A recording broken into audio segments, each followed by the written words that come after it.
In today's episode, you'll learn how to make delicious kosher Thai-inspired beef short ribs using our Prairie Street Prime USDA Prime beef short ribs and these fresh ingredients.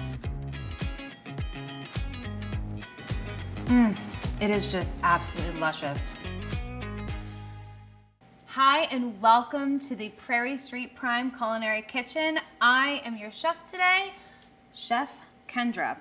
Today I'm going to be working with Prairie Street Prime's bone-in short rib cubes. They are absolutely gorgeous and fabulous, and they're going to be perfect for my Thai-inspired dish. As a culinary professional, I am so fortunate to be able to travel the world and meet people who can teach me about these like super fun ingredients like galangal and kaffir lime leaf, stuff that add a little extra je ne sais quoi and zing to your normal dishes. So without much further ado, let's get rolling on this. So the first thing I want to do is just kind of bask in the glory of these short rib cubes. They are huge, and the marbling of them is just absolutely gorgeous. They have a lot of body to them. They're gonna have a ton of flavor, and it's just gonna be a wow of a dish. So, getting started. Super easy. They have come to me frozen. I just let them hang out in the refrigerator overnight and patted them dry, and now they're ready to roll. Salt on all the sides. So one thing that you do wanna do with your short ribs is to make sure that you season every which way of the cube because you're gonna be searing in all different directions here. All right, I think I got that. And then I'm gonna move over and just give them some pepper. Typically I would do freshly ground pepper, and you can totally do that, but because there's so much pepper and so much spice in the paste that we're gonna be making, it's not completely necessary. And then I'm just gonna kind of zhuzh them around on the pan here, and I'm gonna let them sit and hang out while I prepare the paste. They're gonna hang out over here. I'll be right back, just gonna wash my hands. Perfect, don't need any cross-contamination from my meat to my veggies. Now I just wanna get the base for the braise settled. So I'm just gonna use some celery, onion. These aromatics are simply to just add flavor. So I'll cut this guy in half, quarter, and quarter. I do want to make sure that I add some ginger into the base of the dish. It's actually not going to go into the paste. The paste is just going to have the galangal in it, but I do want that nice fresh brightness that the ginger does impart. Because I'm not going to be serving the ginger or mixing it into the sauce, I'm just going to be taking it out. I can leave the skin on, but I do want to slice it kind of thinly because it is going to release more of the oils. All right, now's the fun part. So in Thailand, this actually is from Thailand, there are some ingredients that are always used, but because this is a kosher recipe, I wanted to make sure that we were taking that into account and omitting them. So a couple of ingredients that are typically used in Thai cooking are both shrimp paste and fish sauce, but they both contain shellfish. Not to worry, they're not even necessary in this. That's why it's Thai inspired. So instead, I'm just gonna use a little bit of the extra salt, and I'm gonna also add a little extra galangal that's gonna kind of add some umami to it. Also, instead of using peanuts, which is typically used in Thai cooking, I'm using pine nuts. Why? Because that's what I had. Use what you have. If you have cashews, try that. It'd actually be really good. So, first things first, let me just get some garlic. I want to make sure that I use my hard ingredients first, so the ones that are a little bit harder to kind of grind up. I'm going to use some really fresh kaffir lime leaf. This is used in everything. You just want to make sure that you kind of take the rib out of the center of the leaf. Then I'm going to add in shallot. So the shallot is typically, well, the shallot is actually used more in Thai cooking than the onion. It just has a little bit of a lighter flavor. The first thing I did was I just cut it down from the North Pole down to the South Pole. I want to make sure that I keep the roots intact. I'm going to slice lengthwise. Make sure you have a nice sharp knife. And then I'm going to flatten my hand on the top and just do a nice little slice through the center, just to the very edge of the roots. and give a dice.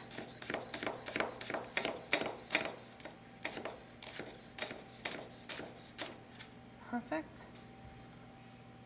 Next, I'm gonna add in my Thai chili. So for chilies, these are really spicy.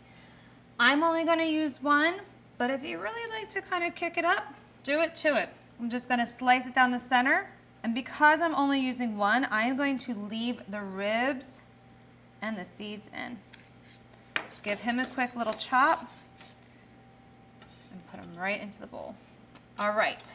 Last, well, actually 2 more of like the little harder ingredients to add up is going to be fresh galangal. So galangal is in the ginger and turmeric family. So if you can't find galangal, you can absolutely use some turmeric, some fresh turmeric in the recipe instead. Just give this a little cut up and put it in. Super good for digestion. And then fresh lemongrass.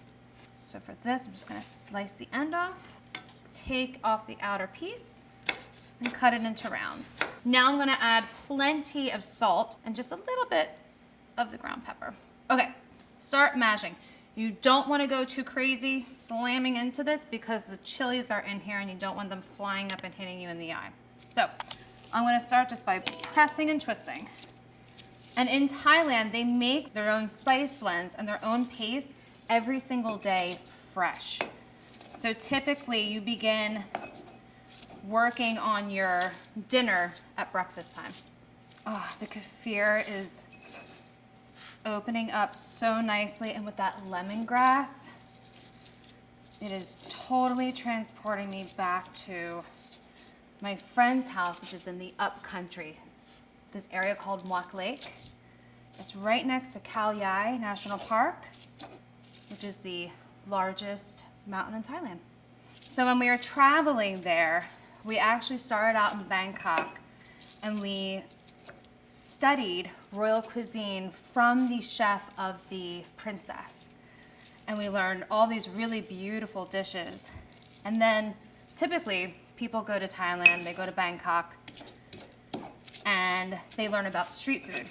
But what we did was we reversed it. So we learned about the royal cuisine in the capital, and then we went to the upcountry where my friend lives, and we learned about the real street food, which each farmer does their own dish. Next thing I want to add in here is some fennel seeds. I'm going to go ahead and put my pine nuts in. This is going to give it a very thick, kind of meaty, fatty, oily taste. And then cumin. Just a little bit. Goes a long way. And usually when you're cooking with your family or with all of your friends. So you just take the mortar and pestle and you hand it to them when your arm starts to get tired.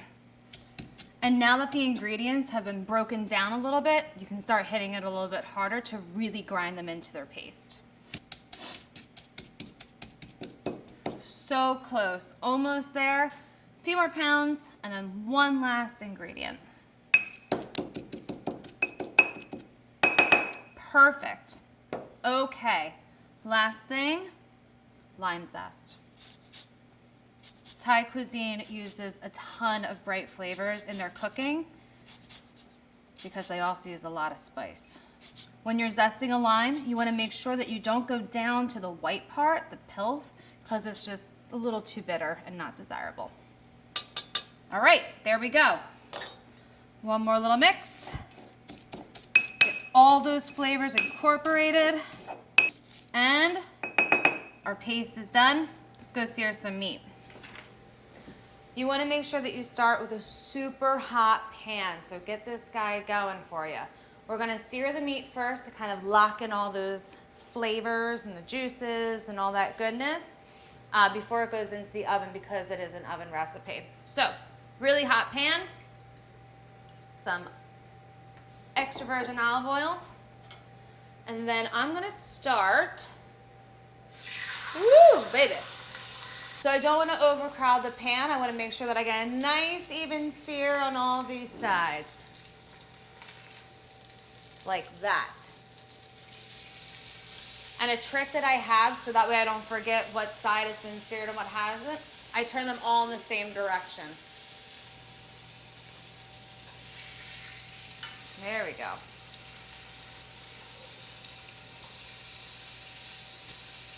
All right, so we have everything caramelizing on all the sides, and I can now go up.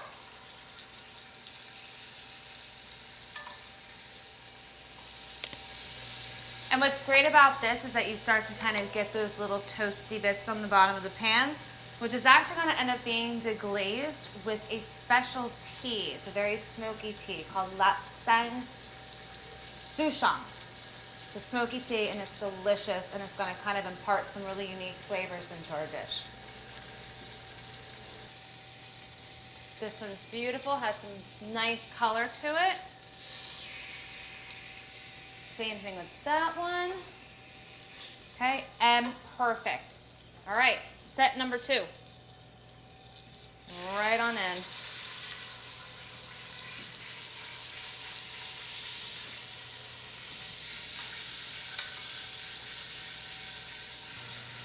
Now remember, because these are a bone-in short rib, when we have them with our braise and with the liquid, the bone is actually going to add so much extra flavor and this kind of viscosity that you wouldn't normally get if you were doing a short rib without a bone. So keep the bone in. Okay, we have some nice color on these. Just a little bit, just enough. And now because they're gonna be going into the pan bone side down, I wanna make sure that the meat stays on top so that way it doesn't overseize in the liquid. I'm just gonna go ahead and flip them. So that way when I put the paste on top of them, I can just nicely place them right back into the pot. Okay, Fred Flintstone would be very, very pleased with these. So I'm gonna let these guys just cool off for a couple of minutes before I start handling them. In the meantime, I'm gonna start deglazing the pan. So I'll show you. We have some really nice fat already forming here, and there's plenty of nice brown salty peppery bits that I can start picking up.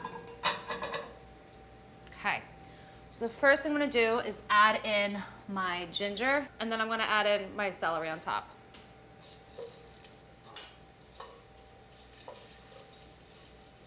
My celery, love that sizzle.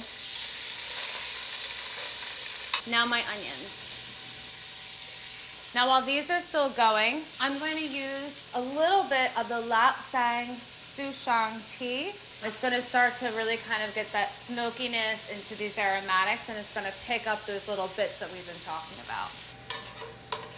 Oh, and the flavors already between the smokiness of the tea and that bright, fresh ginger flavor, it's to die for. So my short ribs have been relaxing. They've just been hanging out doing their thing. They're ready to get dressed. They're nice and cooled off. I can now handle them. So because they're gonna be going into the pan bone side down, I'm only gonna top the ribs with the paste. I'm not gonna bother putting them all around. This paste will probably fall off a bit throughout the cooking process, and that's totally fine. It's just gonna go right down into the broth and help flavor everything. So my aromatics, just along with a little bit of that tea, have completely deglazed the pan. These guys are ready to go in. Now, when we were searing, I didn't want to overcrowd the pan because I wanted to make sure that I got some nice caramelization on the meat. But now that we're going to be braising, I can put them all in, just let them chummy up together and get to know one another. Now, for some braising liquid, more of this tea. I want to be careful not to pour it directly onto the short ribs because I don't want to knock off the paste intentionally. Okay, great. That's good. I think I just need a little bit of water to kind of bring it up. I want to have the liquid level just about like halfway up the short ribs. It's one of those things where you just want to kind of keep an eye on it, test the temperature of the short ribs throughout the cooking process, and also check the level of the liquid to make sure that they're not drying out and seizing up on the bone.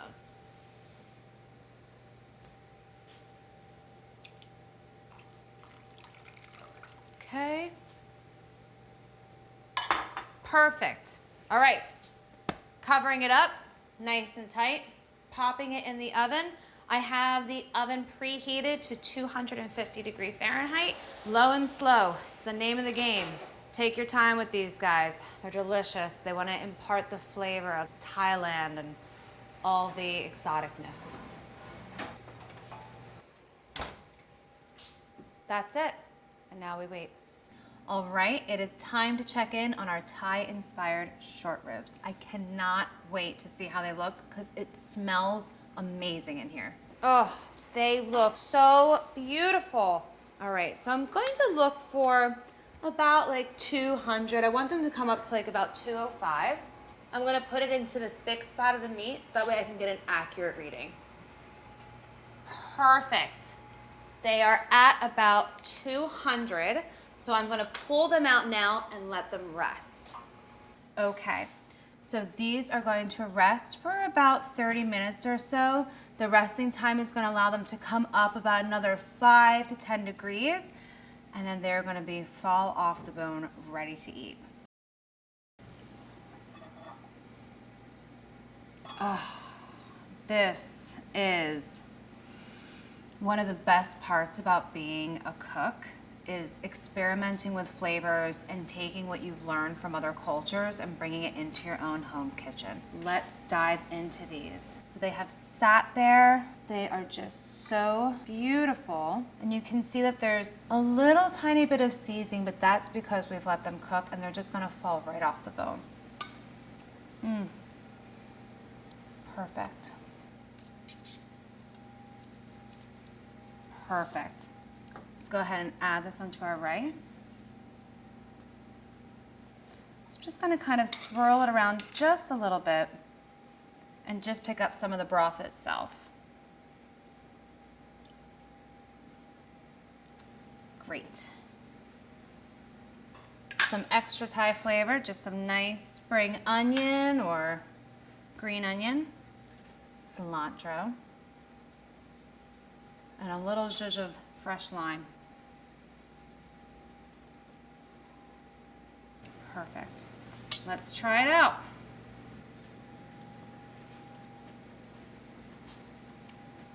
Oh my God.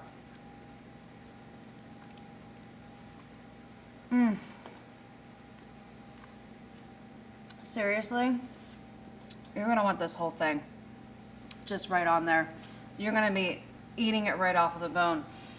All of these flavors of the lemongrass and the galangal and the kaffir lime and so many of these things like the lapsang tea that is in there just imparts so much body and flavor. Even though it's a nice kind of like smooth, light broth, it is just absolutely luscious. Coming up next on the Prairie Street Prime Culinary Kitchen channel, you'll learn how to make delicious kosher stuffed cabbage with ground lamb using Prairie Street Prime's USDA lamb rack and these fresh ingredients. So we got an egg, and I'm gonna use this spider to help me so it doesn't splash everywhere. Make sure to subscribe and hit the notification bell to get instant updates on all our tips, tricks, and tutorials. We're making basically like meatballs. Oh my goodness. That is to die for. For this dish, you can find the entire recipe below. And for all of our recipes, you can check out prairiestreetprime.com. Thank you so much for joining me here today in the Prairie Street Prime Culinary Kitchen. We'll see you next Sunday at 2 p.m. Eastern.